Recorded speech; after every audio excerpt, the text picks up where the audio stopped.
aussi modifié. Peut-on influencer la qualité de notre sang et comment peut-on le faire? Oui, il y a deux manières de changer l'irradiation du sang. Donc, aussi la manière dont on se sent incarné ou pas, ou la manière dont on perçoit bien ou correctement ou pas la réalité extérieure. Un premier facteur, c'est l'alimentation. Ce que nous mangeons tous les jours est utilisé par le corps pour produire du sang. Alors, si la nature nous offre tout un éventail d'aliments dans chaque région, qui sont les aliments que le corps a besoin pour produire une bonne irradiation du sang. Si on mange ces aliments, l'irradiation sera bonne et puis on se sentira aussi bien. Le problème, c'est que certaines personnes, pour diverses raisons éthiques ou de régime ou autres, écartent totalement un groupe d'aliments ou en mangent très très peu. Ça peut être aussi par manque de goût pour un aliment. Ou, comme c'est le cas de nos jours, on mange des aliments qui sont plus sous une forme que celle que la nature nous a offerte, c'est-à-dire parce qu'on raffine les aliments, on enlève une partie des vitamines, minéraux, ou on rajoute des substances pour les conserver, les colorer. Donc, les aliments n'ont plus la même composition. Et ça modifie la composition du sang, parce que le corps ne peut faire son sang qu'avec ce qu'il reçoit comme aliment. Et s'il manque des substances, il n'arrivera pas à avoir la même composition. Et ça a une influence sur la manière dont on se sent. Ça, c'est quelque chose qui a été expérimenté en fait par beaucoup de gens, parce qu'il y a bien des gens de nos jours qui suivent un régime spécial pour se guérir d'une maladie physique, comme des rhumatismes ou de l'eczéma, et qui remarquent que non seulement leur maladie était guérie, mais qu'elles signalent, ces personnes, que oui, j'étais toujours un peu dépressive, maintenant ça passait, ou maintenant, avant j'étais toujours claustrophobe, maintenant ça passait également. Donc ces problèmes au niveau psychique peuvent céder, disparaître quand la composition du sang se modifie. Maintenant, il y a une autre manière de modifier la composition et l'irradiation du sang, c'est à partir de l'esprit. Nous, en tant qu'esprit incarné dans le corps, on est la chose la plus puissante qui est dans le corps. Parce que l'esprit, c'est en fait la seule chose qui est vraiment vivante en nous. Et l'esprit, il anime le corps.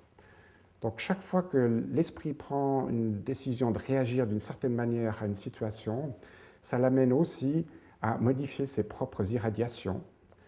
Donc prenons l'exemple d'une personne qui a très peur. Son esprit irradie peur. Donc les irradiations de l'esprit sont colorées par la peur. Maintenant, ces irradiations de l'esprit rejoignent les irradiations du sang, puisque ça fait le pont. Et pour que les deux genres d'irradiation soient toujours bien sur la même longueur d'onde, il y a toujours un processus de réglage que si l'irradiation qui vient de l'esprit se modifie, l'irradiation du sang va s'adapter à ce changement. Donc l'irradiation du sang va être colorée par la peur. Et puis ça va entraîner une modification de la composition sanguine. Il y aura de l'adrénaline qui va être sécrétée par les glandes surrénales.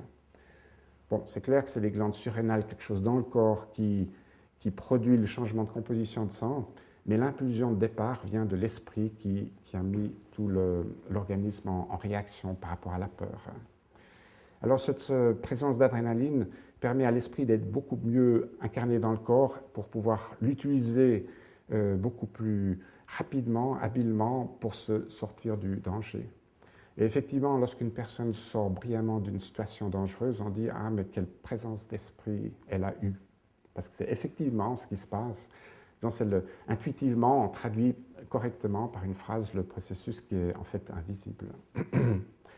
Alors, chaque fois que l'esprit change d'attitude face à l'environnement, son irradiation se modifie, donc l'irradiation du sang aussi et la composition du sang également. Donc, après cet épisode de peur, l'esprit va irradier joie, détente, sérénité, et puis il va modifier la composition du sang également. Et donc l'esprit va baigner dans des irradiations sanguines de joie, de sérénité, d'optimisme. Et il va tout voir en fonction de cette nouvelle irradiation dans laquelle il se trouve. Jusqu'au moment où il réagit différemment à une situation, ce qui modifiera le bain dans lequel il se trouve. C'est pourquoi certaines personnes qui baignent dans des irradiations d'un certain genre voient toujours tout en négatif ou en défaitisme parce qu'ils baignent dans ce genre d'irradiation. Mais ça, elles pourraient le changer par une attitude intérieure. L'esprit, en changeant d'attitude, peut modifier cette irradiation du sang. Et il y a aussi une possibilité de modifier cette irradiation du sang, comme je venais de le dire, en changeant l'alimentation. Si l'alimentation est carencée en certaines vitamines ou minéraux, on met aussi le sang dans un état où il manque quelque chose et la personne est pessimiste, défaitiste. Donc on peut agir des deux côtés. Que pensez-vous des transfusions sanguines? Ah oui, la question des transfusions sanguines est très intéressante. Les toutes premières transfusions ont été effectuées avec du sang d'animaux dans un être humain, mais ça n'a jamais marché parce qu'en fait les deux sangs sont trop différents. Ensuite, on a utilisé du sang humain et puis certains cas ça marchait bien et d'autres très mal et d'autres pas du tout. Et ça, on ne savait pas au départ pourquoi. Et c'est en 1900 que le docteur Landsteiner a découvert que, en fait, il n'y avait pas un seul sang, ou une sorte de sang, mais il y en avait 4. Et il a découvert ce qu'on appelle maintenant les 4 groupes sanguins. Donc il y a 4 groupes sanguins, 4 genres de sang différents. Et d'autres recherches ultérieures ont montré qu'il y avait d'autres groupes sanguins, il y avait le facteur Rhésus, plus encore toutes sortes d'autres choses, comme des marqueurs qui permettaient en fait de conclure au niveau scientifique qu'il n'y avait pas 2 sangs humains qui pouvaient se ressembler. Tous les sangs étaient différents. Chacun avait son propre sang, ce qui est logique si on réfléchit à la chose, parce que nous, en tant qu'esprit, nous sommes tous différents. Et pour être liés au corps, nous avons tous besoin d'une composition du sang qui correspond à notre esprit, donc une composition différente. Et c'est effectivement le cas, comme la science peut le prouver, c'est qu'il n'y a pas 2 sangs qui sont semblables. Alors au niveau des transfusions sanguines, de nos jours, on sait quelles sont les lois de compatibilité ou incompatibilité pour pouvoir faire ces transfusions, et ça se passe bien.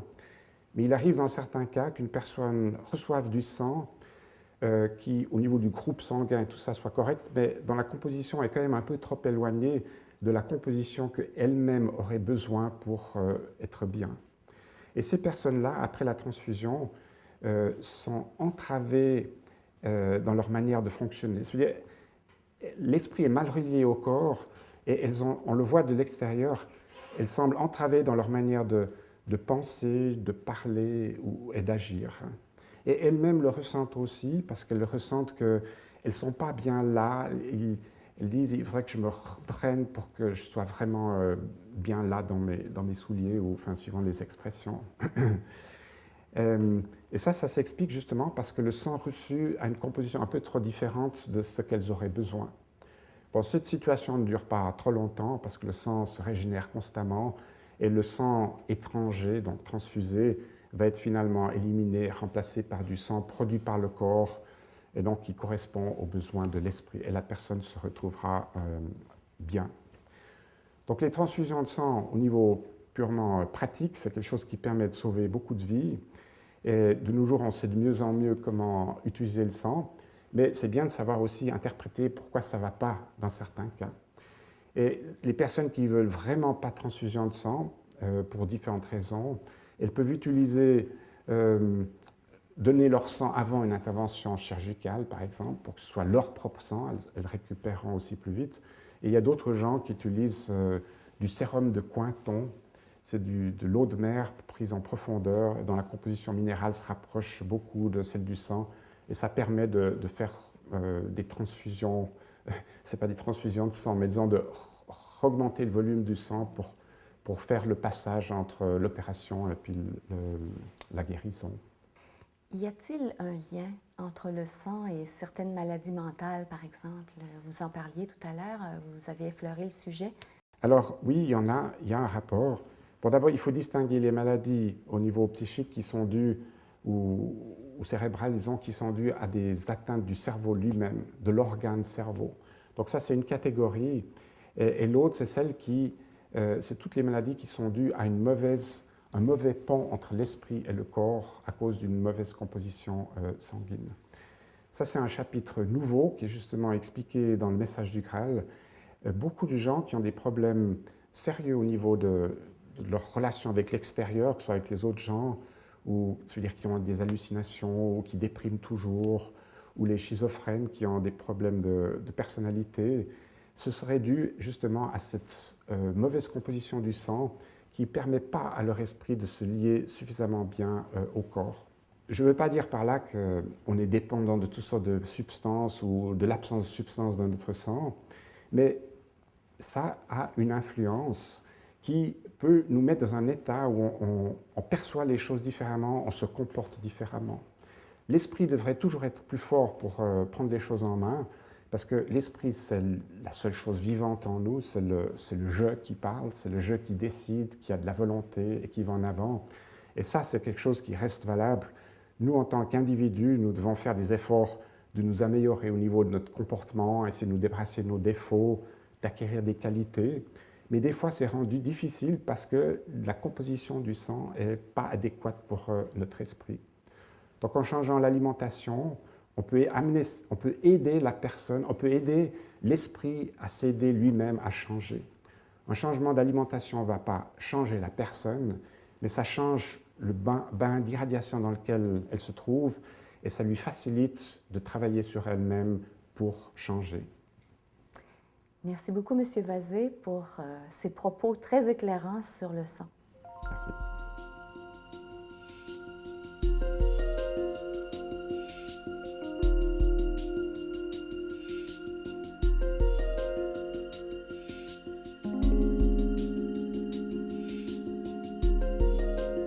Pour recevoir des informations, nous poser vos questions ou nous envoyer vos commentaires, écrivez aux Publications du Graal, 470, Chemin des Hauteurs, Lac-Simon-Chénéville, Québec. Vous pouvez aussi nous joindre par téléphone au 1-877-420-3636 ou par courriel à l'adresse publication@graal.ca.